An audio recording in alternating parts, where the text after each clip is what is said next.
tregoj unë fytyrën ty, si gazetar, që ishe ben këtij sistemi, që vjen këtu për të prishur protestën. Të tregoj të kryefunksionit.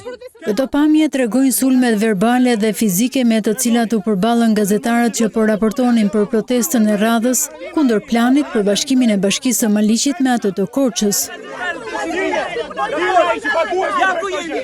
Protagonisti i sulmit ndaj njerëzve të medias, të cilët ndodheshin aty në funksion të detyrës për informimin e publikut, ishte një nga organizatorët e protestës, Ariana Simi, eksponent i subjektit politik Shqipëria Bëhet.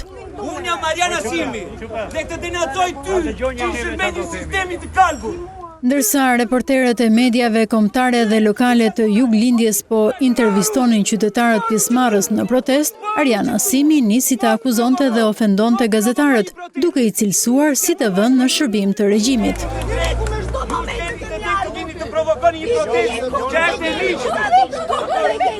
Nuk munguan as përplasjet fizike ndaj gazetarëve në krye të detyrës nga disa pjesëmarrës në protest.